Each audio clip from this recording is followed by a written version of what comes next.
What typically happens is when technology or innovation happens, those at the top of the socioeconomic ladder benefit from it. And it sometimes trickles down, sometimes it doesn't. And that can drive disparities. I'll give you an example of bringing a health equity framework in the real world. So in our maternal health effort to reach rural women, we have a maternity app. But when I look at who we're reaching, we're still not reaching into rural areas. So that lets me know I can use this tool, but what do I need to add? What is the mitigation so that we make sure that we're addressing health equity? Our mission for Meeting the Minds is to rewire healthcare leadership to be able to stay ahead of the constant change that's happening in healthcare technology, policy, economics, and other issues. In the past, we focused on healthcare worker burnout, digital innovation, structural racism, and many other topics that you can find just by looking up Meeting of the Minds WOBOT on YouTube. For today's topic, what we're discussing is healthcare equity. We hear this term a whole lot, but what really do we mean when we say health equity? Well, according to the Centers for Disease Control, the CDC, health equity is the state in which everyone has a fair and just opportunity to attain their highest level of health. The problem is that that definition has a lot of wiggle room. Fair and just is subjective, and opportunity, that term can imply some moving goalposts. So what if we took that outside of the conceptual realm and started asking some targeted questions? Can the poorest in our communities afford or access the healthcare services that they need? How do utilizations or claims among our Black consumers or Asian members compare to overall rates? What are we doing to ensure safe, stigma-free access for our lesbian, gay, transgender, and sex and gender minority members and patients? And do patients with mental health needs have reliable, timely access to care? And also, especially with the folks that we have on today from Arkansas, what about our rural members? Do they have timely access to the services that they need, and can they access them consistently? So when we start looking and slicing across demographics and social determinants of health, these equity questions start becoming much more difficult in that broad definition. So I want to introduce Dr. Creshelle Nash and Dr. Carolyn Greene. So the reason that we have these two individuals is that they are confronting some extremely difficult questions with regards to health equity. To help with that, we're speaking with them their background is in the state of Arkansas specifically, and Arkansas ranks 46th in the nation for life expectancy. Nearly 40% of Arkansas report symptoms of anxiety and or depressive disorder compared to a national average near 32%. And 41% of Arkansas's population is in rural areas versus about 14% nationally, so about 3 times the national average. So there are so many tough disparities that Dr. Nash and Dr. Greene are working on. To kick it off, Dr. Carolyn Greene is our co-host today for Meeting of the Minds. And I just want to a quick background on Dr. Greene is that she's a leader in a bunch of different areas at the same time: clinical psychology, research, government, and the private sector. She has leadership roles in translational research at University of Arkansas for Medical Sciences, where she's also a clinical psychologist. Also, she serves as the national manager for the Department of Veterans Affairs Digital and Mental Health Program, which serves 22 million veterans. Finally, she sits on WOBOT Health's Diversity Advisory Board. So, Dr. Greene, what are you hoping that people are able to get out of today's session? Hey, Chris. So I'm so thrilled to be here with Dr. Nash, even though we work down the street, we don't run into each other at all. And I'm hoping that people can understand the intersectionality and how rural America has the same challenges, some of the same challenges as urban America. We have, diversity and poverty and all that. And then on top of it, the rurality. And I think that one of the reasons why Arkansas doesn't really get as much attention as maybe it needs to, considering those disparities, is because I think people don't necessarily understand rurality. So that's the main takeaway I'm hoping people get. That's fantastic. And thank you for bringing up the term intersectionality. Thank you for bringing up the rural aspect as well, because that really just means that these impacts, like various disparities that people might have, veteran status, rural status, et cetera, those compound. So I love that you brought that up. Appreciate that. And now our guest, Dr. Creshelle Nash, also multifaceted clinical leader, completed her primary care and internal medicine residency at George Washington University, and got her master's in public health at Harvard University. Currently, she works at Arkansas Blue Cross and Blue Shield as the medical director for health equity and public programs. She serves in faculty at UAMS's Department of Health Policy and Management, so same university that they're working right down the street, where she is also the co-director of the Racial and Ethnic Health Disparities Service Learning Course. So you can see that Dr. Nash has devoted her career to helping to developing health equity initiatives, and also, and that's a big emphasis on this call, is putting them into action. One big thing that we want you to walk away with is a feeling, an understanding of how to enact the things that we are talking about, take it out of that conceptual level, put it at the practical level. So Dr. Nash, we live in a health system, we live with a health system and an insurance system that's built on and honestly fraught with disparities. Can you just give us your story on why you've taken this challenge of addressing health equity issues and what it's looked like getting to where you are today? Sure. First, let me say thank you for allowing me to be here with you today. I'm really excited about this discussion. It always, invigorates me to talk to people about my passion, about our passion, and why we're here today. Dr. Greene, thank you for your first statements, because I just realized that I am walking intersectionality, which is why I do what I do. I was born in rural Arkansas, a preemie baby, 3 pounds, 2 ounces. My parents and my family have this story of me growing up being very small, and my mother, a teenage mom, being afraid of me in poverty. Yeah. So walking through my personal life and my professional life, this thread has always been health equity, whether I was in medical school and coming through public schools first, having a public school education, and then being able to compete on a national level and go to school, go to medical school, then end up there and be seeing patients and seeing the differences in quality, seeing the differences in access, and ultimately throughout my academic career, getting further upstream. And now, after practicing medicine for 15 years at UAMS, I think I left before you Yes. came to the area, but after that, coming to the health insurer space, the health plan space, and being able to bring that health equity framework and understanding. So kind of my life and my professional development really has been all about this, and it's my passion. It's really in my DNA. That's excellent to hear about how it is in your DNA too. Thank you for digging deep and making that connection between how you grew up and the multiple intersectionalities that you addressed, and how that's ultimately translated into your career today, which we're going to dig a little bit deeper on in a second with our questions. So to start this off, to start off our thinking, let's get to let's think about health equity more broadly, because I gave a little bit of a definition, but I'd really like to understand, Dr. Nash, with your beyond the work at Arkansas Blue Cross Blue Shield, how should healthcare leaders be focusing on health equity? Like, what's the mental model or framework for when health equity should start entering that strategic conversation? That is an excellent question. And my first reaction is that it should be in every conversation in the health care and health space.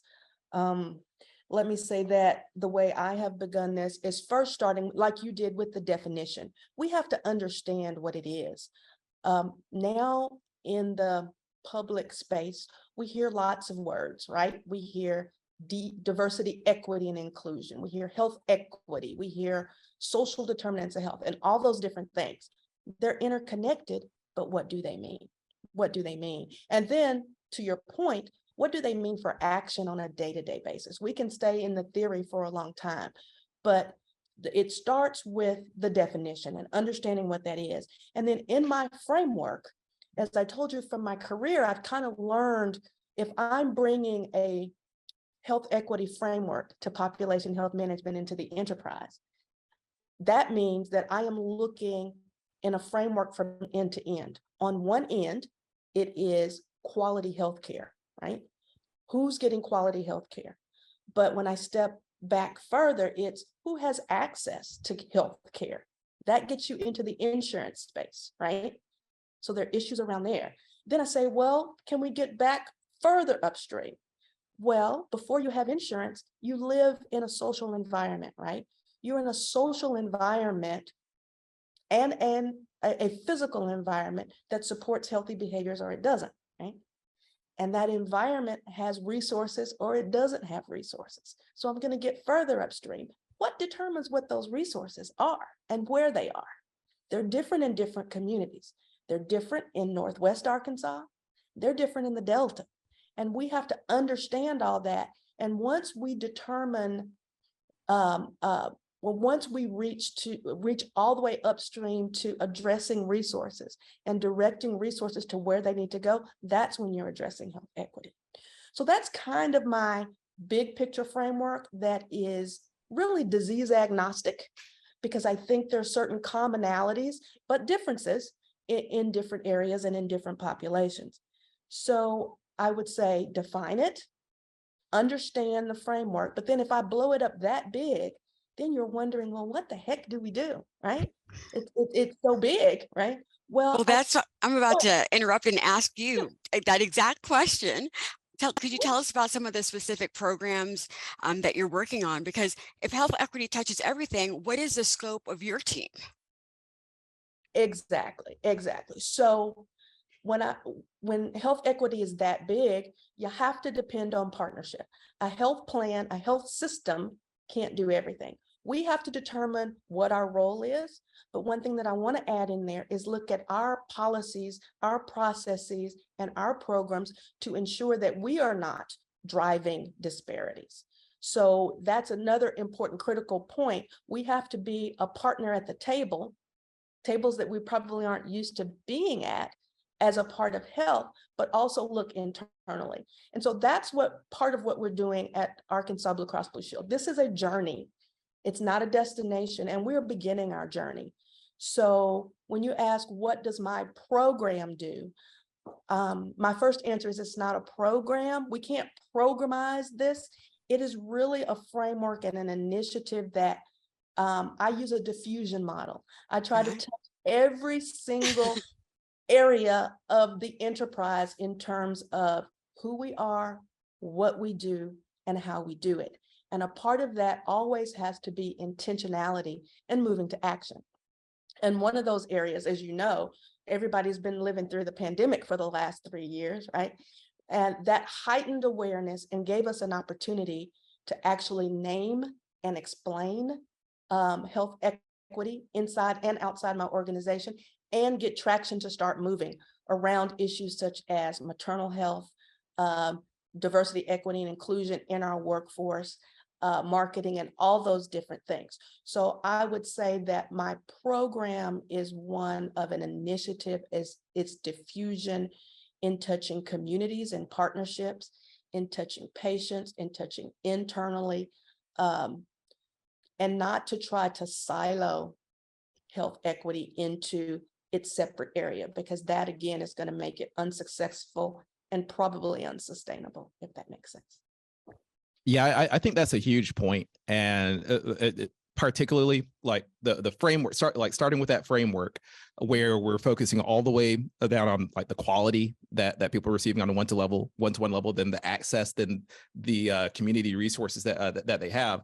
You can't do that completely as just completely a separate issue. That's not something that's bolted on after everything else comes through. So I like the way that you framed it up in terms of having these initiatives and thinking permeate through everything that the health system is or payer provider is doing. But the flip side of that and the challenges of that is that we typically think in very much silos, right? So that's a challenge on a day-to-day basis. So that day-to-day challenge, like like breaking down silos and all the conversations that I've had has just been one of the hardest things to do. How do we reach out to the other sides of the organization? How do we get different folks to work with each other? This is a like big opportunity with this being a newer program. Could you talk about some of the things that you and your team do to be able to bring other leaders into the fold and coalesce around new thinking and new issues like this? Sure. I think that my work focuses in really three big buckets. One, it's education, both internal and external, with an intentionality for health equity. One of the things you will hear me say quite often is that equity is a part of quality. Equity is quality. We can't say that we are providing quality care or have a quality healthcare system if it varies by something as subjective as your skin color, your sexual orientation, even urban versus rural status, in this country. I believe that equity is a part of quality. So part of that education and socialization of that, both internally and externally. I think data is critical, as we all know. I come from a public health space. And so when I came over to a health plan, I was salivating about claims data, and how we can look at it, racial and ethnic health disparities. And then figure out, and other health disparities, but figure out we don't have good race data in this space. So then how do you quantify and identify disparities along any of those factors, urban versus rural status, gender, and then inform yourself and devise an intervention and test for ROI, right? The data is critical.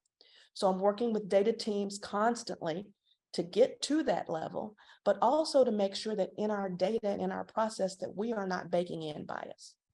So it's education, it's data, but it's to your point of moving to action. How do we move this information, move what we're doing to action? Action in terms of hearing from and partnering with local communities, because we can't do it all. A health plan or a health system can't do it all in getting all the way upstream that I talked about.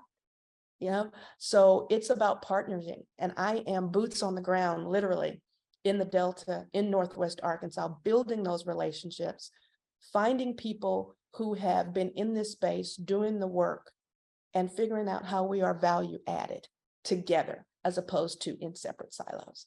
The points you bring up actually tightly relate with a question that we got from Shelby Fiegel, which asks about, like you were talking about the data and really understanding like slicing and dicing by these demographic characteristics, what kind of care, what's the quality and level of access across these characteristics. Shelby's question was, what are some strategies and programs that you've engaged with or heard successfully bringing leaders from multiple sectors? And that's where I was queuing in, is like you were talking about like internal stakeholders and external stakeholders. Where's some areas that you've brought in people from multiple sectors? And she also asked about rural communities. Yes. Okay, so I will say that as a company, as an enterprise, our learnings were great during the pandemic, during the crisis. Our CEO, Curtis Burnett, asked me, Dr. Nash, what can we do to make sure that communities are reached in Arkansas during this crisis? And of course I had an answer. We've been thinking about this for a long time, and I am already a part of a group of external stakeholders, from minority physicians to faith-based leaders to political leaders all across the Delta. So we brought all those people together, and we actually leaned into vaccinating and educating and bringing resources to local communities, even down to Black Mayors Association in those areas. So bringing stakeholders together, but also bringing the resources, whether those resources are information, whether those resources are connections to where immunizations are, or what all those things were happening real time, boots on the ground. And so that was a real-time example that I can bring to other efforts that I'm doing now. And we're a part of. We don't have to drive everything. I think the health plans and healthcare arena can be at the table. There are other efforts going on in the state called a Health Equity Collaborative that brings all the different stakeholders together: community development, education, transportation, and technology around the table for collective action. So the opportunity is there. And I think different areas of the country are in different stages. We are early, but this state, as you told earlier, is critical. And I think this opportunity exists to plant some seeds for the future. So in the next 10 years, we're not sitting in the same place, having the same discussion. When I meet with some people in Arkansas and they say that they're interested in health equity, I look at them and I look at all the framed pictures on their walls, and I have a hard time believing that it's more than just talk. So what kind of pushback have you had, and how do you sniff it out whether someone's a real partner or not? That is an excellent question that I navigate on a day-to-day basis. I am very intentional in my interactions. And not only do I listen to people's words, but I watch what they do.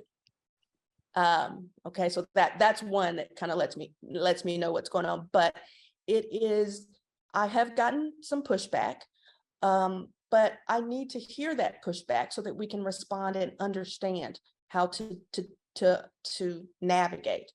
For example, I wrote an op-ed in the local newspaper about maternal health and got a really nasty trope back as I talked about maternal health in lay terms, but along that trajectory of the framework that I talked about.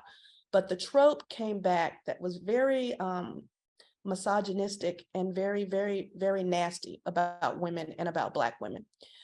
So it's out there and I need to know it's out there. So what do? I counter that with messages all the time, in a very intentional way. But also I'm doing the hard work underneath to to plant the seeds and to find my allies around the company and then externally, because those are the people that are going to walk the walk. Does that make sense? Oh yeah, it does. Thank you. Over the long term. I'm curious. So we heard kind of that what was coming back in from the public, and that is absolutely, honestly disgusting that people would they would take the time out, that they think that in the first place, and they take the time of their day to out themselves as a-holes. Can't say that on the webinar, but one thing I was wondering about pushback in terms of pushback from leadership and things like that. I'm just curious too about some of the barriers that you might have encountered in those efforts. All right, so when I think about some of the barriers, when I made reference to the silos, our silo thinking sometimes. So I call myself a dot connector. I'm a dot connector externally and internally. But some of the other barriers I think are, at least from a business space. Now you have to remember, I'm a healthcare provider that's coming to the business space, right? But what's the ROI on this effort? Okay, and you better have an ROI in 12 to 18 months. All right, these types of issues take a lot of time and a lot of boots on the ground. And the ROI efforts are coming, but are not proven there yet. And that takes longer time. I will say some of the other challenges are people assume that health equity and what we're doing is sort of a PR thing, which it is not, or it's a fad that's going to go away. So I'm just going to lay low and wait and see. Well, that is not true. And in this world, in this context, health equity really is a strong business strategy. That's what I'm talking about in the business side of the space. There is an economic argument to be made through cost and utilization, through lost productivity to employers, and all of that. So I try to navigate those barriers by understanding what they are and then countering, if that makes sense. So the point that you brought up about having to discuss ROI, utilization, and things like that among these populations, that's one of those really difficult conversations, because we want people to focus on the underserved and things like that, because it's the right thing to do, but we have to come up with these various justifications and things like that from that business perspective. So you brought up I think a very huge point in terms of how we have to communicate about these issues and what we have to bring to the table, other than the fact that we want to make sure we're giving people access. Right. And there are studies, and a lot of it has come through the TRI at UMS, helping us to determine, what is effective in reaching communities. For example, we know community health workers are very important because they're community experts, right? In local communities, whether we're talking about the Marshallese community in Northwest Arkansas, or African American community, or Asian community in the state of Arkansas. Lay health workers as a part of health teams can be critical, and has been shown to impact cost and utilization, has been shown to impact quality. So the information is out there. We just have to counter it and bring it to the people who don't really know or understand. So one thing that comes up too, and this is Danielle White asked a question that made me think about this, which is there's an operational aspect of it, like the dot connecting that you're referring to. That's a lot of effort. That's a lot of departmental relationships and things like that.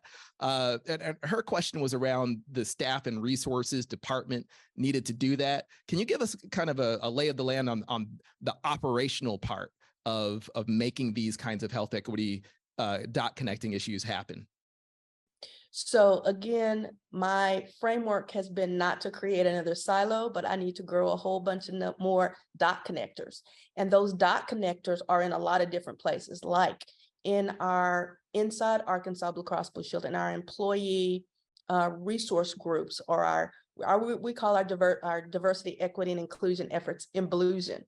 So in Imblusion, we have ERGs. We have an African American ERG now. We have a women's ERG and an LGBTQ plus ERG, which I lead. So bringing their experience, our workforce experience, this is marketing 101. Who are you trying to reach? Your workforce has to inform who you're trying to reach. So that's a dot to connect. There's a dot to connect with case managers.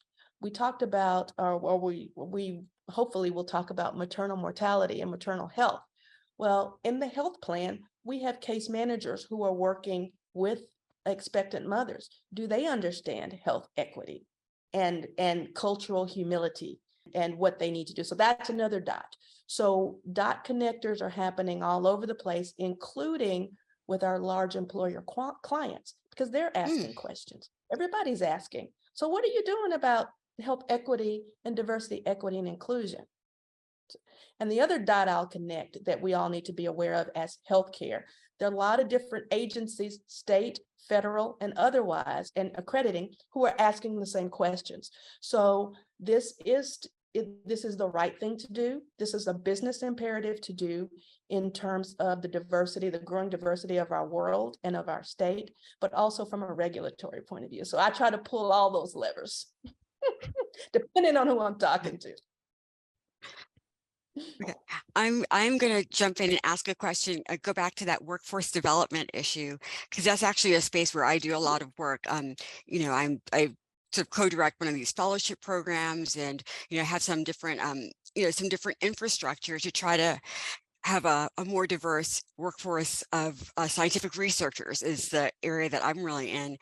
And it does take a lot more work to reach, to recruit for more diverse populations. And, I hear other people saying, well, we just can't find any good talent. And it's because obviously they haven't looked far enough. But I think there is some reality to age-wise, it's hard to get sort of senior people that are diverse to really lead these efforts. And I'm just wondering, like, how long have you guys been at it? Do you have the same problem that I'm running into, of the senior cohort just not necessarily being diverse enough to really help the junior cohort come up? Yes, because that's history. That's the history of this state. That's kind of the history of this nation. But mentorship is critical. Mentorship, not only that I do personally, wherever I am, internal to the organization and external, but also growing those mentors. And I call them, I'm identifying health equity champions all across the company that can serve and help to develop leadership. Because for me, the goal, success for me, that is, if I get hurt tomorrow, somebody else can pick this up and take this on, and they're ready for it. So mentorship is very important. And we have that going on at Arkansas Blue Cross Blue Shield also, with an infusion of health equity. And like I said, we're still early in this process. I don't want to make it sound like we got it all figured out, right? Mhm. We're on this journey just like everybody else, but I am so excited, and I am so glad to be working in an organization that not only is giving me space to work in my passion, but I really think has a passion for the long term, because I've seen bits and pieces of it all over the place. Now it's time to coalesce it for us to move forward into the future. You know, so we were talking a little bit earlier about data and how it's important to be able to look at these subgroups, address intersectionality by looking at how the population fits in. And it got me what I want to ask this question to both of y'all, actually. But this is around the role that technology might play in helping with health equity issues. I'm curious if you see if there's any kind of technologies that you're focused on to help like bring more access, address some of those things in the framework that you addressed, or if you see technology as more of a risk in certain ways if not used correctly. I'll jump in with an answer, because this is a question that keeps me up at night, literally. For most of my career, I worked at Department of Veterans Affairs and developing digital mental health programs. And I always thought what we were doing was expanding access to care for underserved populations and making sure that they can have evidence-based mental health treatment just as much as, as anyone else across the country. And I think all of that is true. But moving to Arkansas, I'm also seeing that the digital divide is more real than I recognize, and that some of the mobile apps and online programs and track and wearables, that they can really benefit healthy people who are engaged in their health. And there hasn't been as much research on how effective they are with people who are kind of resistant to technology and resistant to their health, and not really, so there's like a digital literacy, that some people just don't have, of knowing how to really leverage those technologies. And I do fear that, that we may be contributing to more disparities, but we just got to figure out how to do it. And I won't go too rogue on this, but I'm just planting a seed with Creshelle, because I'm going to ask her about it later offline. But I think that the community health workers could be a really good ally in this. If we could train community health workers on how to do Zoom, how to do online tracking for blood pressure, all of those different kinds of things, and have them be the ambassadors for technology out to rural areas, I think that might help us close the gap. Ditto. First, let me say that I'm old school now. So when I trained, we were doing, in physical medicine, I was doing, physical exam, actually touching a patient. So my first reaction is, oh, what are you talking about? You have to be. But I understand technology as a tool, not a replacement. And we have to bring that health equity lens, that focus, which is exactly what you just did, to the technology space. Because what typically happens is when technology or innovation happens, those at the top of the socioeconomic ladder benefit from it. And it sometimes trickles down, sometimes it doesn't. And that can drive disparities. Now, I'll give you an example of bringing a health equity framework in the real world. So in our maternal health effort to reach rural women, we have a maternity app, Maven Clinic, which is a wonderful app. And they get it. They get the diversity issue. They bring a diverse workforce, more diverse than we have in the state of Arkansas. But when I look at who we're reaching, we're still not reaching into rural areas. So that lets me know I can use this tool, but what do I need to add? What is the mitigation so that we make sure that we're addressing health equity? Those are the questions that I'm asking all the time in all the different areas through data, through the silos. That's what I mean. And I agree with you totally. I think community health workers can be an important part of that. And the digital divide has to be addressed, has to be. We have areas in the state that do not have broadband access still, but technology is, moving on. Yeah, gigantic, vital concern to bring up, because I think a lot of the emphasis on technology is simply on the tools themselves. But what you're talking about is that those tools need ambassadors. They need support. They need something to understand what meaningful adoption, meaningful engagement is, and then some lever, some operational structure to get that out in the hands of the people that actually need it. Myself, I'm going to be downloading apps and having fun and everything like that, but that doesn't apply to everyone, especially like people who have much greater needs than I have. They're not out there looking for that latest technology. So it's still, like Dr. Nash, you said old school, but that is never going away. The need to have a guy like that's forever school. We're going to talk. Okay. Well, I'm old school also. I mean, I remember back when people felt uncomfortable saying anything like emotional in front of a computer. Like, well, how would I express my emotions in front of a computer? And now it's like, well, how do you express emotions in real life? Not in front of a computer, right? But so I think there's a generational thing that happens, but rural areas do have this added burden of the lack of broadband access or the lack of consistent, internet access. And so when you're working in an urban community, poor people can go down the street to a cafe across the street from Starbucks and get their Wi-Fi. There's no Starbucks of 50 miles. Where am I going to go? So I think that that back to the intersectionality, that that some of the bridges that we need to make it more user friendly for different communities, like I think it does vary based on the location, and what else is available in that location. We're coming up on 3 minutes away from the end, and I'm really sad about that, because oh, that went by fast. yeah, I think this has been a great conversation. I've loved seeing these questions come in from the audience too. The support, Dr. Nash, that you're getting from your own fellow Arkansas Blue folks too. So just a big shout out to everyone for again, engaging in an extremely, I think, important conversation.